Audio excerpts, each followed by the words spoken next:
Hello, my friends. It's been a while since I've done one of these, but I've seen a lot of misinformation out there about cancel culture.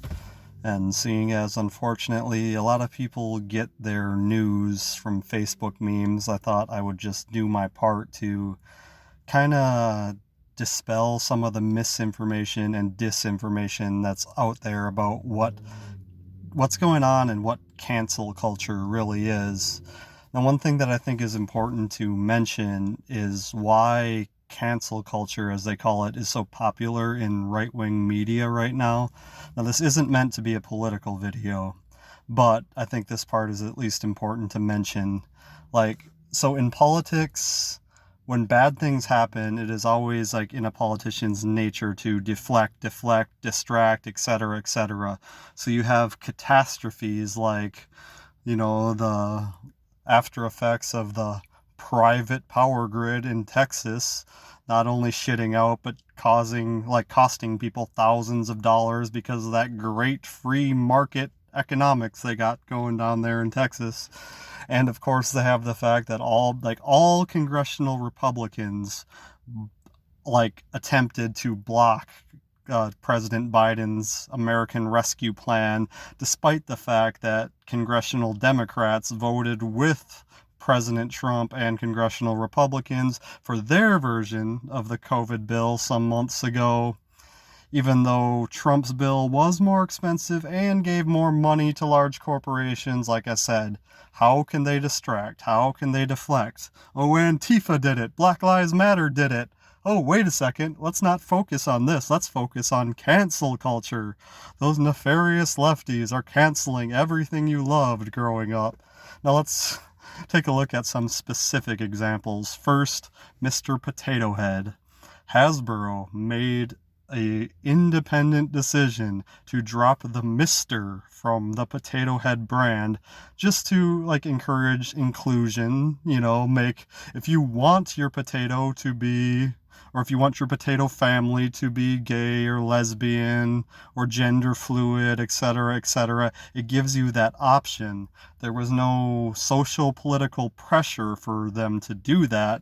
It was just a gesture that they made to, just encourage inclusion, but it was interpreted as, oh no, they're canceling Mr. Potato Head! Is everything offensive to you now? It is just absolutely insane. I saw a tweet from Hasbro saying, no, Mr. Potato Head isn't going anywhere. They may have caved to all that pressure, which to me is more cancel culture than anything. But to peg this as the potato getting canceled because we're offended is just, there's absolutely nothing to substantiate that. It was simply a goodwill gesture that people got all up in arms about because they were offended. It's the exact opposite of what they were trying to portray it as. So let's move on to Dr. Seuss, the more recent one. The estate of Dr. Seuss decided independently, with no socio-political pressure, to stop publishing 6 of their books because they deemed some of the illustrations in that book to be racist. And of course, people are like, you're canceling Dr. Seuss! Oh no, what about one fish, two fish, red fish, blue fish is racist to you? Have you ever read the Lorax? And it is all completely asinine. What actually happened is the people that own that intellectual property looked at some of their books and said, you know what? Maybe this the Chinaman they have with the little pointy hat and the chopsticks, or the African that looked like the caricature of what an African looks like. Maybe that's a bad look for us. Maybe we shouldn't publish this anymore. And of course, it's portrayed as, oh no, they're canceling Dr. Seuss! When no, nobody's canceling shit. And then, of course, there's people saying Eminem is getting canceled, when really people are just complaining on the internet about lyrics. That is not dissimilar to things that happened in the 90s. For example, Marilyn Manson was the OG of being canceled. Like when in the 90s and early 2000s, it was heresy to listen to that blasphemer Marilyn Manson. But guess what? People still did the same way. People are going to continue to enjoy Potato Head and Dr. Seuss.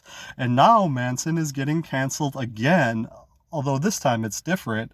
Like abusers of his from the past are speaking up because of the advancing of the societal conversation. Like we've cultivated a zeitgeist where women feel more comfortable speaking out against their abusers. And because of that, past abusers of Manson are speaking out, and that should be a positive thing. Like the societal conversation is moving forward, and I think that's a great thing. Nothing is actually being canceled. You can buy Mr. Potato Head, you can buy Dr. Seuss, excuse me. You can still find those books on eBay or on Amazon or whatever. They're just not going to print any new ones. You can listen to Eminem. You can listen to Marilyn Manson. And here's the thing, like when I look at, let's say for example, the Dr. Seuss illustrations and all that, do I find them offensive? No, not really. They're a cartoon, and that's the way I look at it. I mean, it's a cartoon, yay. Is that anything to get all up in arms about? My opinion, no.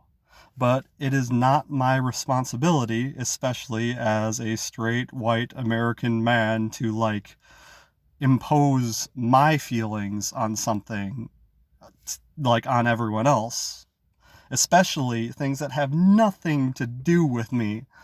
And here is a fact. Here is the fact of the matter. So much of America's like socio-political and physical infrastructure is based on racism. You cannot dispute this in 2021. There's so much information available.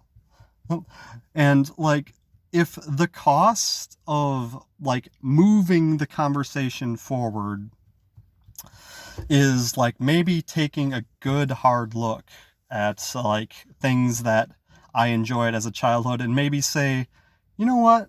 Maybe that's a little bit fucked up. I don't know about you, but I'm in. Y'all be good.